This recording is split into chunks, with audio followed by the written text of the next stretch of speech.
Okay, so let's tackle this third example. Again, we have a process that we use, and it starts with looking for the y-intercept and the horizontal or slant asymptote before we do any factoring. So remember, the y-intercept comes from what we get when we plug in 0 for x. So if I plug in 0 for x in that function, I'm going to get 0 squared minus 4 times 0 plus 3 over negative 2 times 0 squared minus 2 times 0 plus 24. Now, interesting thing is that all of this is just going to be 0 and all of this is just going to be 0. So what we're really left with is 3 over 24, which we can write as 1/8. That's going to be our y-intercept. Now, the horizontal or slant asymptote. So in order to figure out if we have a horizontal or a slant, we look at the highest powers in our rational function. We see the highest powers in this function are the same on the top and bottom. So when they're the same on the top and bottom, what we know is that that means we're going to have a horizontal asymptote. And we figure out what that horizontal asymptote is by looking at the coefficients in front of those highest powered terms. So in this case, the coefficients in front of those highest powered terms are 1 and negative 2. And then we just write the ratio for that, and that's going to be our horizontal asymptote. So y equals negative 1/2 would be our horizontal asymptote. Okay, next step is to factor. So we go through the factoring process, and the numerator should be pretty easy to factor, x minus 3 times x minus 1. In the denominator, before I actually do factoring, I'm going to factor out a GCF.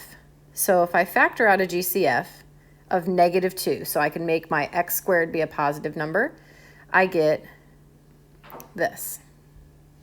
Now I can factor that trinomial pretty easily. So x plus 4, x minus 3.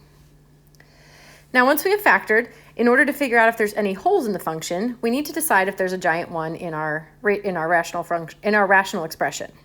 So a giant 1 comes from having the same factor in the numerator as you do in the denominator. So right here, we see the same factor in the numerator and the denominator. So what that tells us is that there will be a hole in the function. So I know there's going to be a hole in the function. I just have to figure out the ordered pair for that hole. So the first thing I do is I say, well, whatever is creating that giant 1 is going to help me find the x-coordinate of the hole. And to find the x-coordinate, I just think about what makes x minus 3, where we have a giant 1, equal to 0. Well, that would be 3.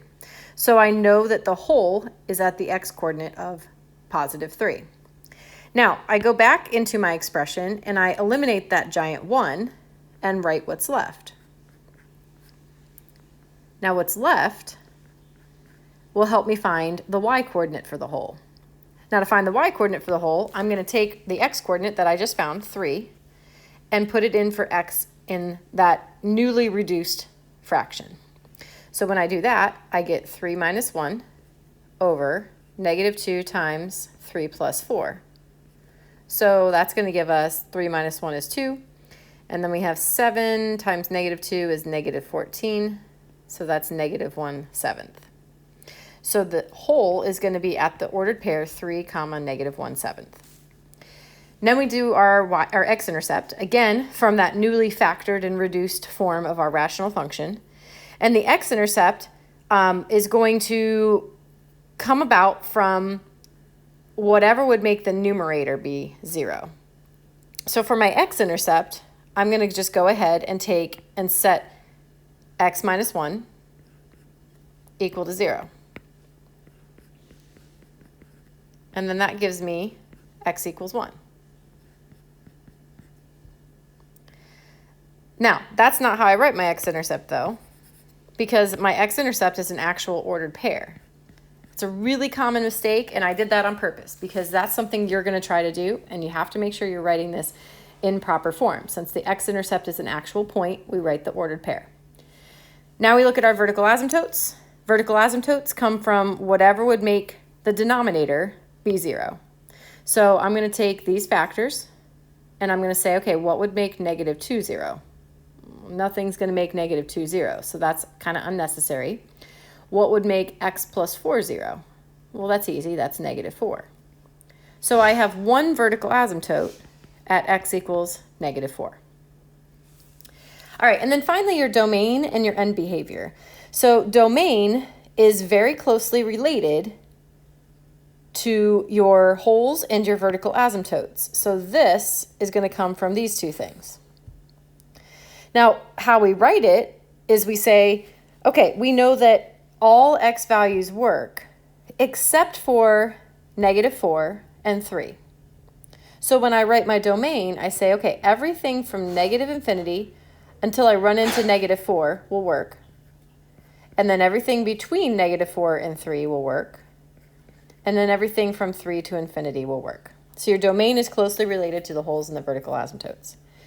Your end behavior is directly related to your horizontal or slant asymptote.